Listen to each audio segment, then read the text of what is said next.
ये जो दो पद है ये बंगला भाषा में है। कली पावन अवतार श्री चैतन्य महाप्रभु ने स्वयं कृष्ण के भगवान के भाव में इस प्यार का या इस पद का उच्चारण किया है। श्री चैतन्य महाप्रभु स्वयं भगवान कृष्ण मानो इस बात को कहते हैं। भगवान कहते हैं कि जब कोई मुझे भगवान समझता है, कृष्ण कहते हैं कि जब कोई मुझे भगवान समझता है या जब कोई मुझे भगवान कह के पुकारता है तो मुझे बहुत अधिक आनंद नहीं आता है। मुझे कोई भगवान कहता है तो मुझे कोई बहुत अधिक आनंद नहीं आता है। तो मानो भगवान कृष्ण को कहा जाए कि आपको अधिक आनंद किस में आता है, तब वे उत्तर देते हुए कहते हैं कि मोर पुत्र मोर सखा मोर प्राणपति। भगवान बनना मुझे इतना अच्छा नहीं लगता है जितना मुझे पुत्र बनना अच्छा लगता है। भगवान बनना मुझे इतना अच्छा नहीं लगता जितना मुझे किसी मेरे भक्त का सखा बनना अच्छा लगता है। भगवान बनने में मुझे उतना आनंद नहीं है जितना आनंद किसी गोपी का प्रियतम प्राण प्रिय बनने में मिलता है। कुल मिलाकर स्वयं भगवान ने ये इजहार किया, स्वयं भगवान ने ये कहा। उन्हें भगवान मानो अच्छी बात है, लेकिन उससे भी अच्छी बात यह है कि उनके साथ संबंध जोड़े, उन्हें अपना पति समझे, उन्हें अपना सखा समझे या उन्हें अपना पुत्र समझे। भगवान स्वयं कृष्ण कहते हैं कि यही भावे करे सही। यदि कोई व्यक्ति मुझे पुत्र समझकर, मुझे सखा समझकर या फिर मुझे अपना पति समझकर जो भक्ति करता है, जो भजन करता है, सेई शुद्ध भक्ति, ऐसा लिखा है कि वो मेरी शुद्ध भक्ति है। अर्थात जब तक हम भगवान से संबंध नहीं जोड़ लेते तब तक हम जो भी करते हैं वो भक्ति है। और ईश्वर से संबंध जुड़ जाने के बाद हम जो उनसे प्रेम करें, उनकी सेवा करें, वो भक्ति नहीं, वह शुद्ध भक्ति है, वह प्योर डिवोशन है। इसलिए भगवान के साथ संबंध जोड़े।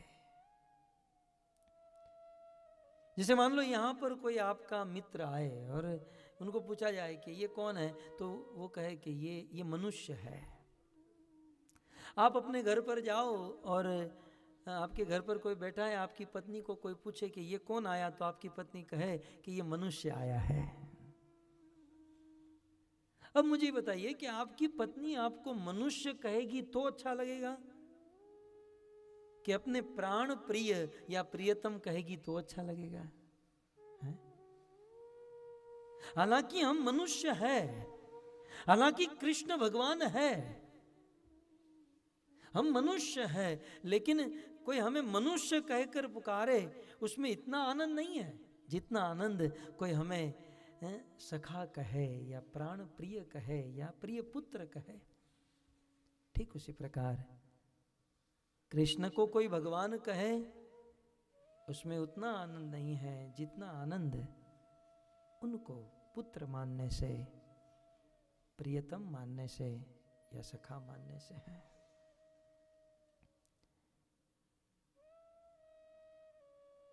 भगवान कहते हैं कि ये मेरी कामना है, कृष्ण कहते हैं कि ये मेरी इच्छा है क्या इच्छा है? माता मोरे पुत्र भावे करे न बंधन। इस संसार में कोई कोई मेरी मां बने। भगवान चाहते हैं कि कोई मेरी मां बने, और मां बनकर जैसे एक मां अपने छोटे से बालक को रोज सुबह जगाती है, स्नान कराती है, खिलाती है, पिलाती है, उनका ध्यान रखती है, भगवान चाहते हैं कि कोई मेरी माँ बने और मुझे पुत्र समझे और मुझे उसी प्रकार रोज सुबह जगाए, स्नान कराए, खिलाए, पिलाए, मेरा ध्यान रखे। कभी कभी हम लोग भगवान को मात्र पत्थर की मूर्ति समझ बैठते हैं, परंतु भगवान कहना चाहते हैं कि मैं कोई पत्थर की मूर्ति नहीं, मैं एक संवेदनशील व्यक्ति हूं। मेरे अंदर अनेकों प्रकार की संवेदनाएं हैं। मैं भी चाहता हूं कोई मुझे प्रेम करे। भगवान की ओर से भगवान चाहते हैं कि यह मानव समाज मुझसे प्रेम करे, मेरे साथ संबंध जोड़े। खास कोई माँ बनकर जैसे माँ यशोदा की तरह, नंद बाबा की तरह वात्सल्य भाव रखते हुए मेरा लालन करे, मेरी सेवा करे। भगवान ने ये मांगा है, और यदि भगवान की इस मांग को पूरी करना है, यदि वास्तव में हमें भगवान से संबंध जोड़ना है, खास करके वात्सल्य संबंध, तो ये जो हम कथा सुनने जा रहे हैं, यह दामोदर लीला अत्यंत श्रेष्ठ कथा है। श्रीमद् भागवत के 10वें स्कंद के 9वें अध्याय में भगवान की ये सुंदर दामोदर लीला कथा का वर्णन हुआ है।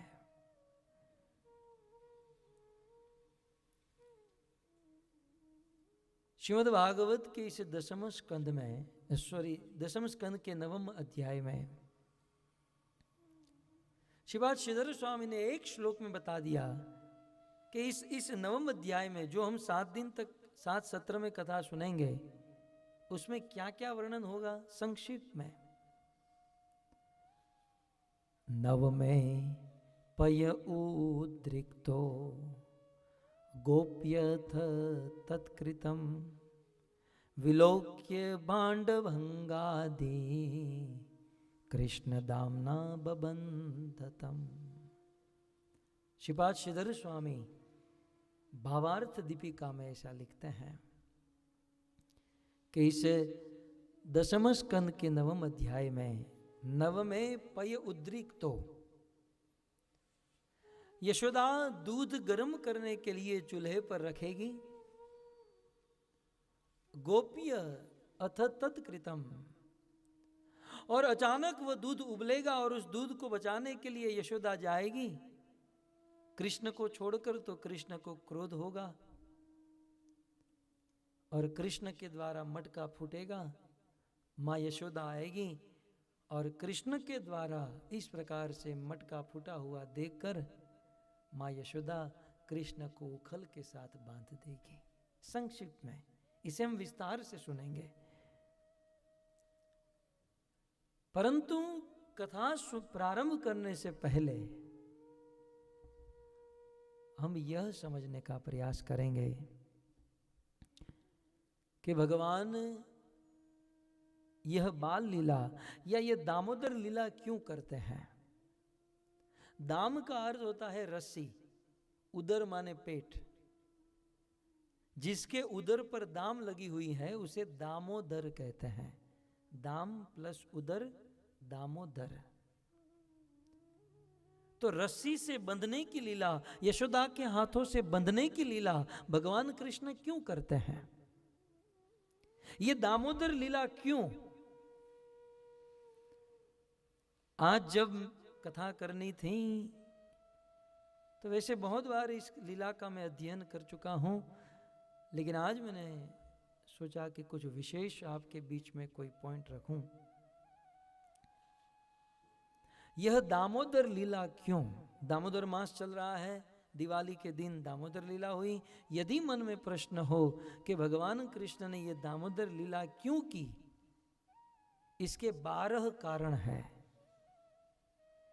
दामोदर लीला के पीछे वैसे बहुत सारे कारण हो सकते हैं, लेकिन मुझे जो दिखाई दिए आचार्यों की दृष्टि से, कृष्ण के द्वारा दामोदर लीला करने के 12 कारण आज के इस प्रथम सत्र में शायद हम इतना ही श्रवण कर पाएंगे।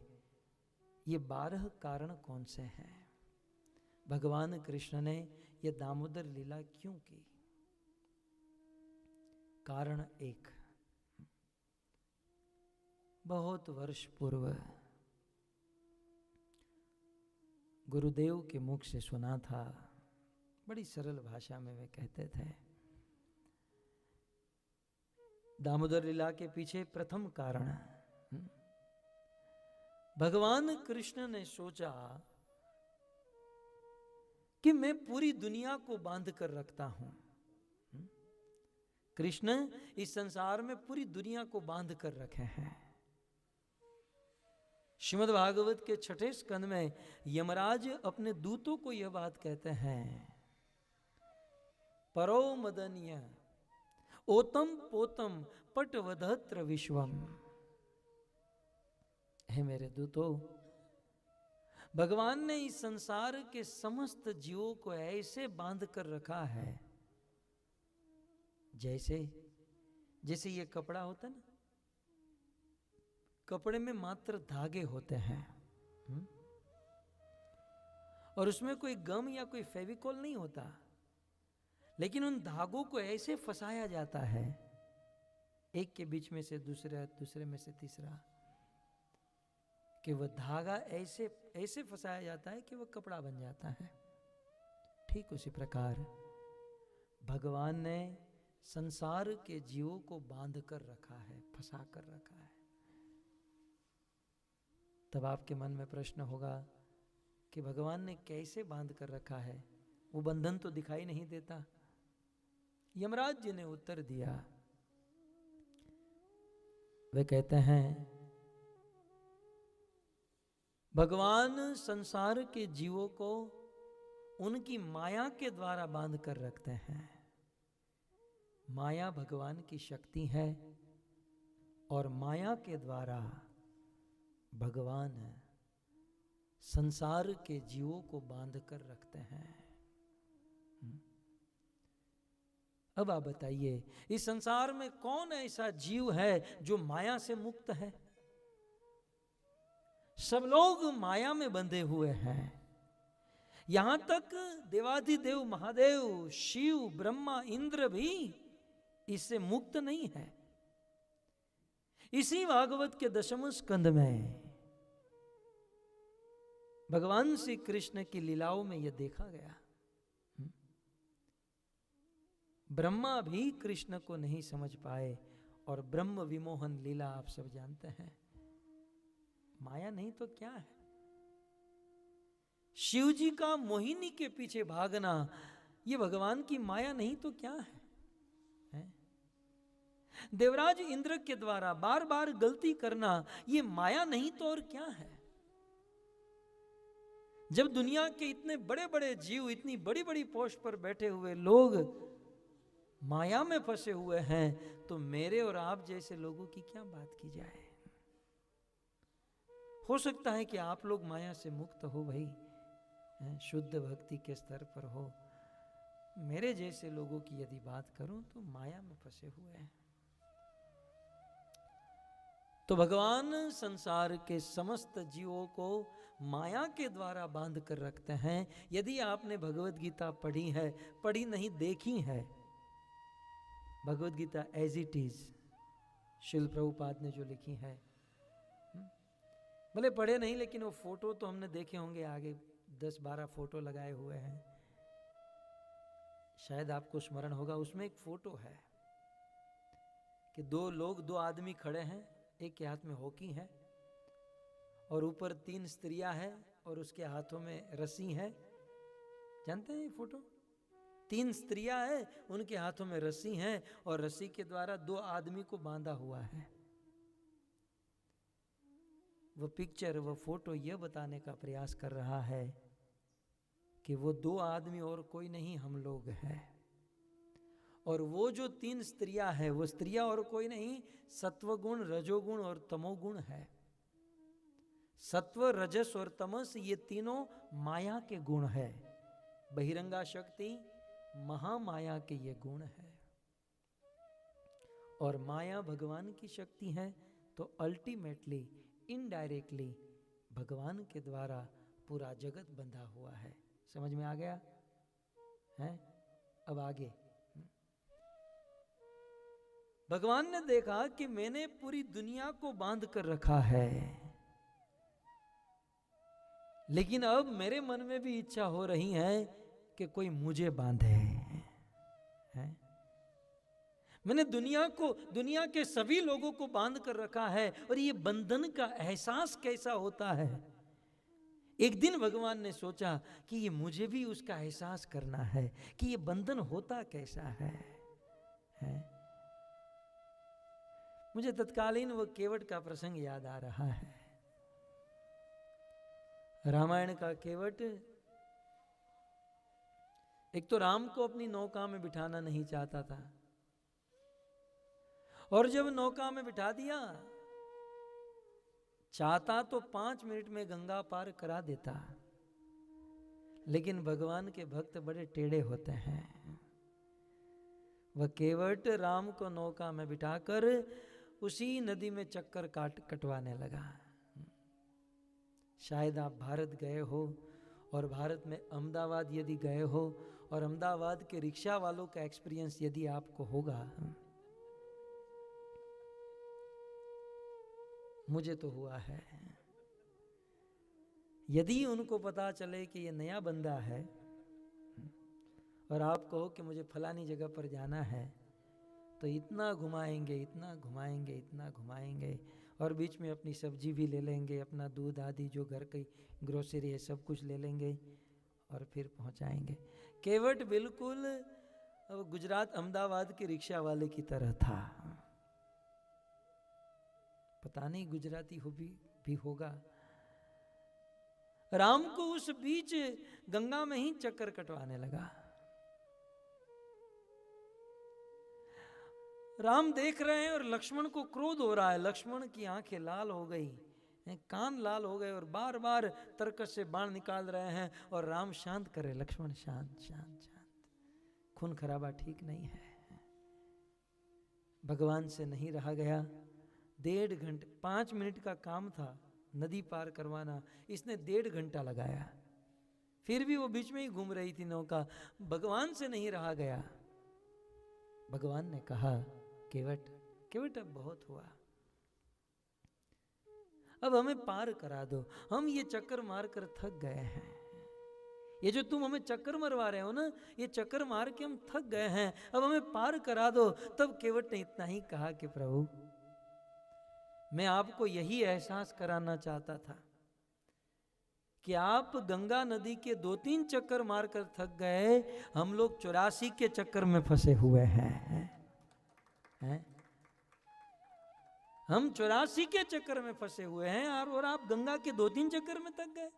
मैं आपको यह एहसास कराना चाहता था। क्यों? क्योंकि घायल की गति घायल जाने हैं। किसी दुखी व्यक्ति का दुख क्या होता है, ये तो दुखी आदमी ही जान सकता है।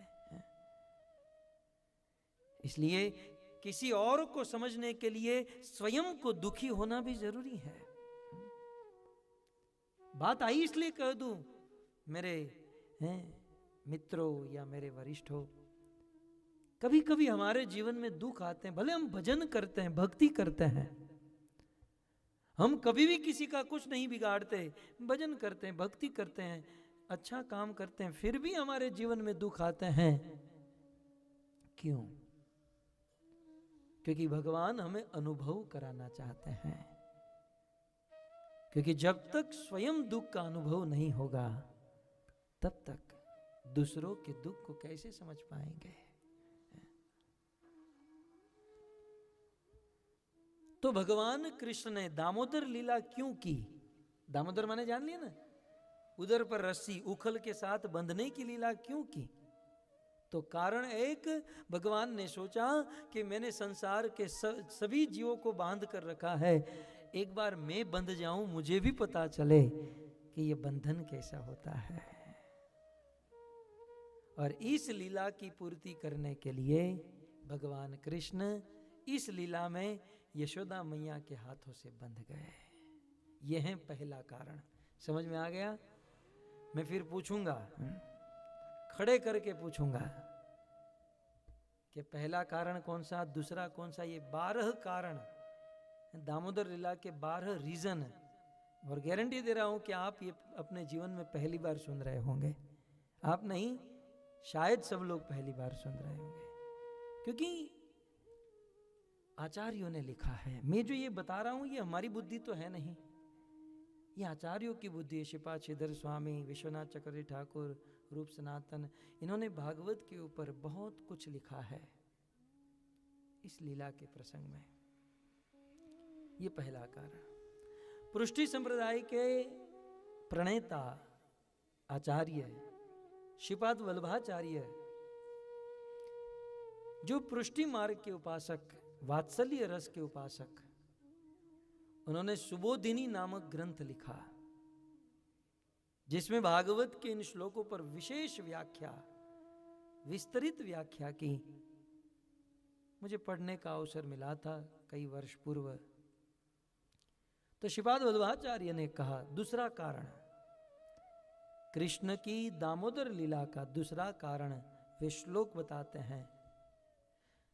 शास्त्रार्थ यथा भक्ति हरोर भवति निश्चला तदर्थ नवमे प्राह चरित्रम परम अद्भुतम।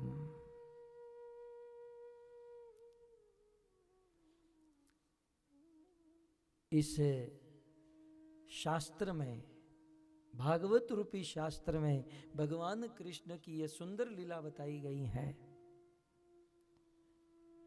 क्योंकि वे कहते हैं शास्त्र का अर्थ भगवान है, और शास्त्रों में भगवान कृष्ण के स्वरूप का वर्णन होता है।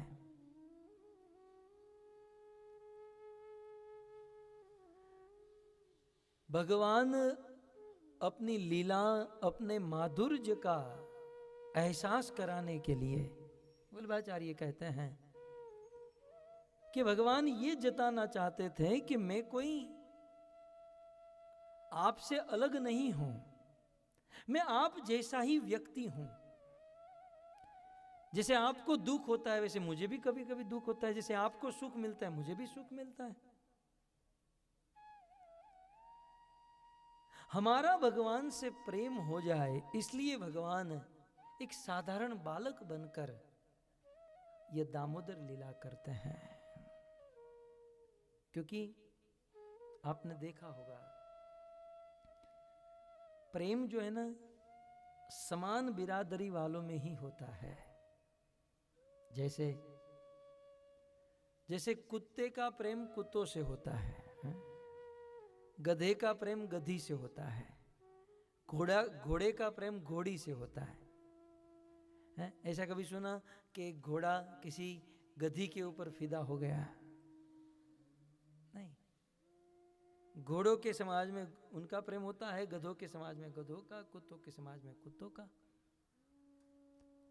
भगवान श्री कृष्ण मनुष्यों के ऊपर बड़े कृपालु हैं, बड़े प्रसन्न हैं। इसलिए भगवान मनुष्य रूप लेकर आए और मनुष्य जैसी साधारण लीला किए, यह समझाने के लिए कि मैं आप ही की तरह व्यक्ति हूं और मैं आपसे प्रेम करने लायक व्यक्ति हूं। इसलिए भगवान ने यह दामोदर लीला प्रस्तुत की। इस लीला का तीसरा कारण स्वरूपम च कृपालुत्वम हरेर ज्ञातम अंजसा। इस लीला का तीसरा कारण, भगवान इस लीला के द्वारा अपना गुण प्रकट करना चाहते थे। कृष्ण बताना चाहते थे मेरे में गुण है, और सबसे बड़ा गुण है कृपालुता। इस लीला में भगवान ने अपनी कृपालुत्व का गुण प्रकट किया। क्या कृपा रही भगवान की?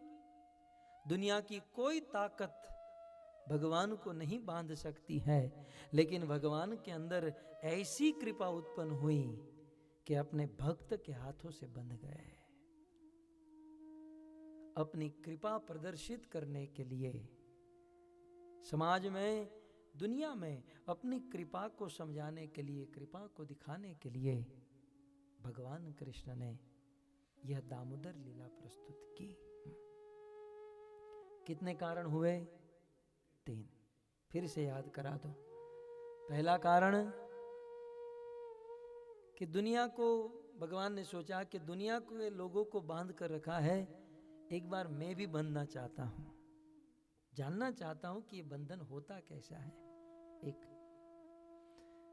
दूसरा कारण, वे अपना माधुर्य प्रस्तुत करना चाहते थे। तीसरा कारण, वे अपनी कृपा दिखाना चाहते थे कि संसार में मुझसे बड़ा दयालु, मुझसे बड़ा कृपालु और कोई नहीं है।